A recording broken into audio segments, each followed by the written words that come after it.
Hi, friends. I'm Brian Cosby with Provide and Protect, and I'm with Lucas here today. And I want to talk about really hear from him and his new company. And a lot of you that are following my channel have been following him and his journey really over the last year and some of the new things that he's got going on. And so I kind of want to just really, Lucas, thanks so much for being here. Let you kind of talk and kind of describe. Maybe you can kind of describe, that journey a little bit. I mean, go into whatever detail you want to get into, but Yeah, yeah. that journey of starting this new company, really kind of, it seems like there's all kinds of things going on with you Yep. and other things, but maybe kind of share a little bit about that with us. Yeah. Well, hey, thanks for having me on. I really appreciate it. Yeah, so obviously 12 years ago I started a company. That company did pretty well, and that was also my first company to experience a lot of different things. And more importantly, as I was developing that company, I was also learning about the firearms industry. And, I was a young whippersnapper. I was 20 years old. Didn't really, I hadn't had a job before. I was learning about the world, and I was learning about shooting. I was teaching myself how to shoot. I was traveling around the country learning from other people as well, learning about equipment and gear and what preparedness, what that means, because it can mean a lot of Yeah. different things. That whole discussion goes all the way to, how prepared are you mentally, to how prepared are you physically, and everything in between.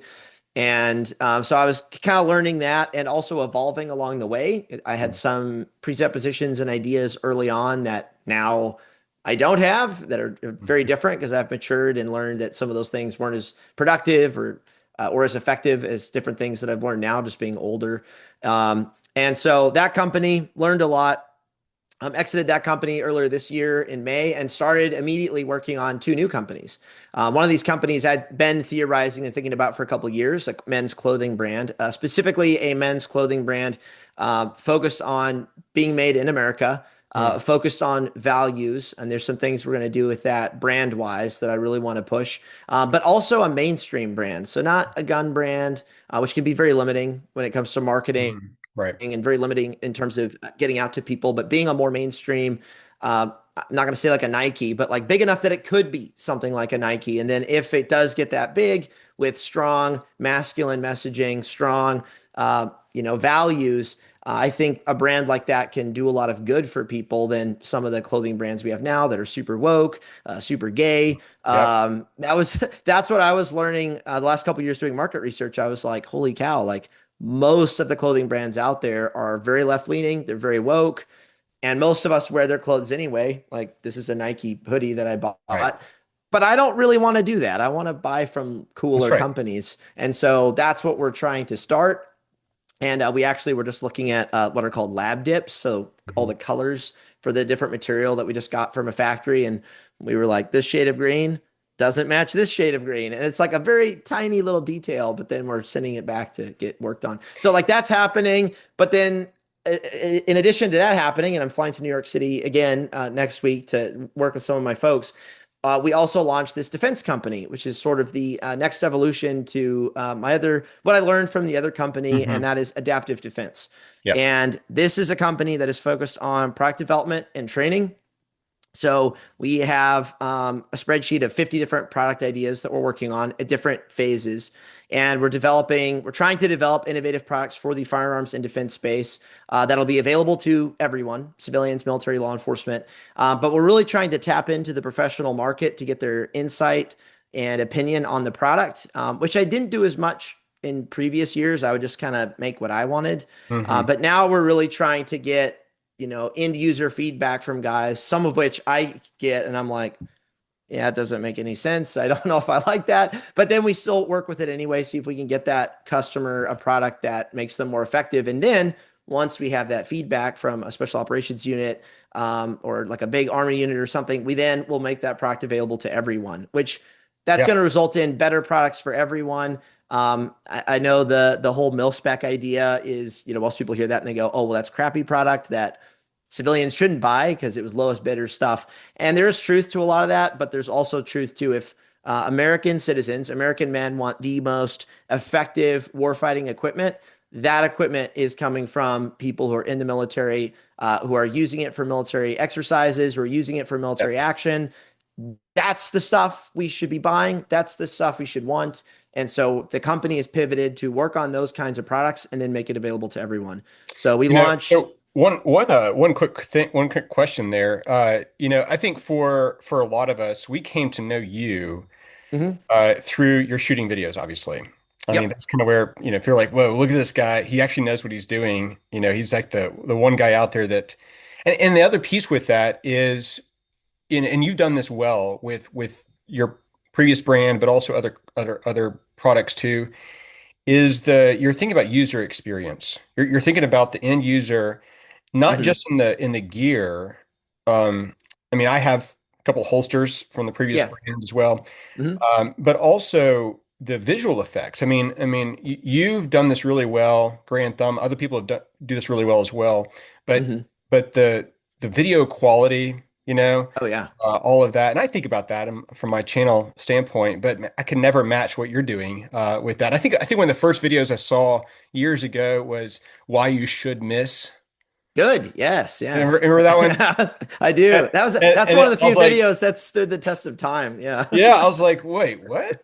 Why should, Yeah. but I watched it, I was like, that makes perfect sense. Like if I'm not like pressing, pushing myself until Yeah. that breaking point, until I miss, then I'm not really like growing, not Yeah. really, Yep.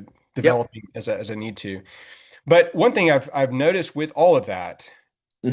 in your past is that you have kind of shown all of us, okay, here's someone who uses the gear, Hmm. uses the stuff. There's a lot of people that are designing quote unquote tactical mil spec, whatever Yeah. junk out there, and it's not high quality, and it's not really for the user experience. It seems like that's what you've been thinking the whole time, not only with the gear but the videos. I mean, it seems like you've got to Yep. get to that, brother. I mean, for Yeah. looking at like the user experience across the board.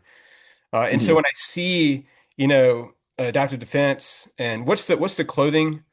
I Uh, won't say. It's not huh? out yet. I won't Okay, say. all It's right, not out won't yet. say. Yeah. Yeah. But because I was like, oh, that's kind of cool. Yeah. But when you're thinking about that, you're thinking about that user experience and wearing Yep. the stuff, using the stuff, and man, what a breath of fresh air with that, because that's It's kind of well, and I've always been someone who's wanted to use the gears. Like I just recently got into drone stuff because yeah, inevitably we're going to develop gear for drones. And I was like, well, I'm going to learn how to fly drones. And even in the last couple months of kind of trying to figure out how I wear all the things and the batteries and the stuff, I'm like, hey, I want to design a thing that does this specific thing. And it may be a dumb idea, but like I'm immediately thinking through what are things that would make my drone experience better.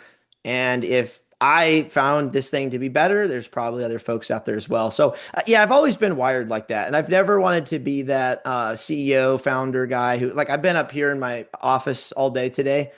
Not a fan. But I've been up here all day doing like web stuff and computer work. But I've always wanted to be that guy who can get in the trenches with the rest of the team, can go to a military base to visit a client, can go to any sort of event and actually hang out with the people. And that's always been a goal from the beginning. And I've been able to do that for years. And I wish more business owners would do that. yeah, There's not a lot out there who see that as a competitive advantage.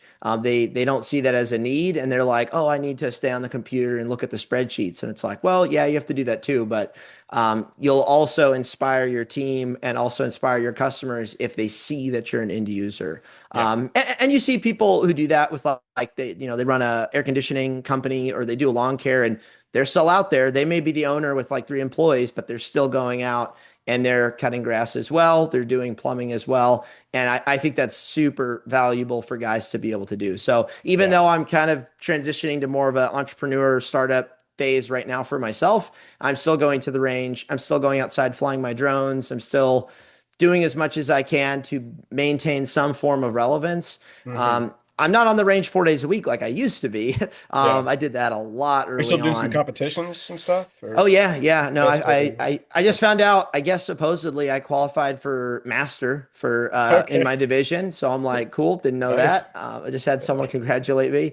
So yeah, a few competitions here and there. Get out there. And once again, like putting myself out there, people can look at my score. They can make fun of me. They can say, "Wow, he sucks at shooting," or "Wow, he's actually pretty good." And not a lot of guys are willing to do that. And I Yeah. think that's an essential part of well, manhood, frankly, is Yeah. of being willing to put yourself out there, regardless of the circumstance, for better or worse. Yeah.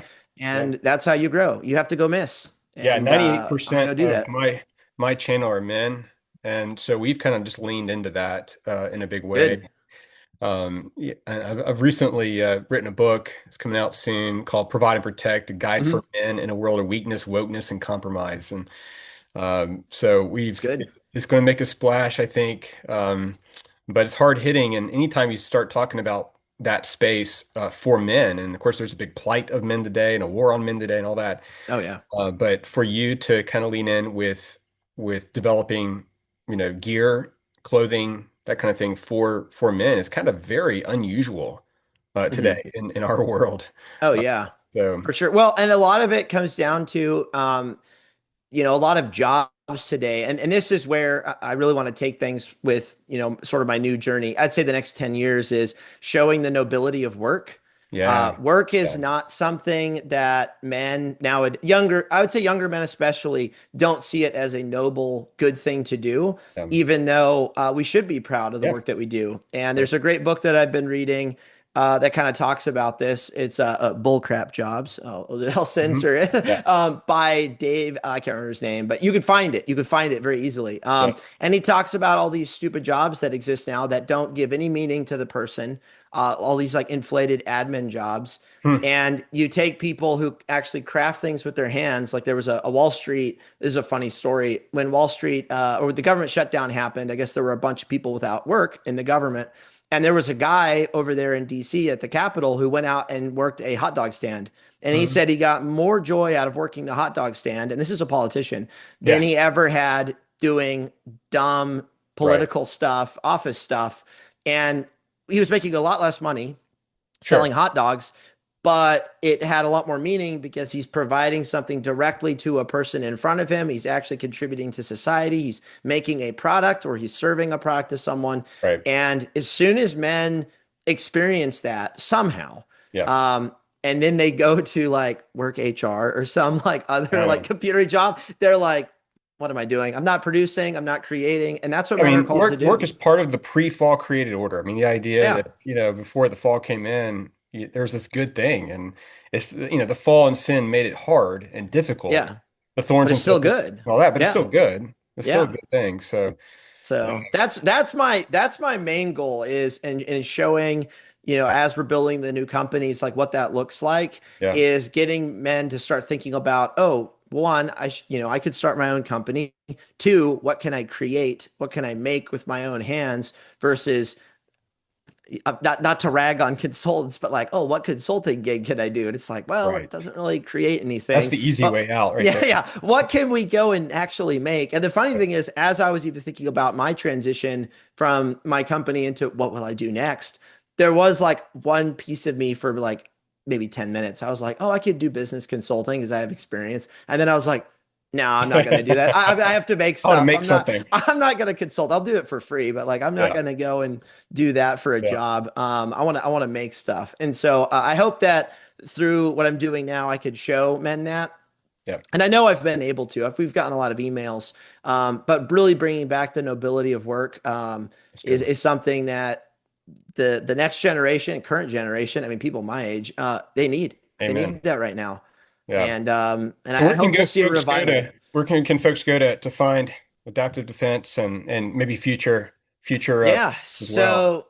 So the first place would be like my social channels. So Lucas Botkin underscore on Instagram. I post a lot of stuff there. And then my YouTube, Lucas Botkin. Yeah. I've got a video going up. Like next week, we'll go to New York. We'll go do the next phase for this company. We'll talk about it. I'll probably talk about manufacturing in America and how difficult it is right now. And I'll put that video on YouTube, not this Saturday, but the next Saturday. Okay. And I'm keeping people updated on the journey. And that's really the best way for people to find us. But adaptivedefense.com as well, without Yeah. the E. Very important. Right. Yeah. That's the first company. And then the clothing company will be sometime in Q2 of this year. Okay. So that will be Cool. super cool.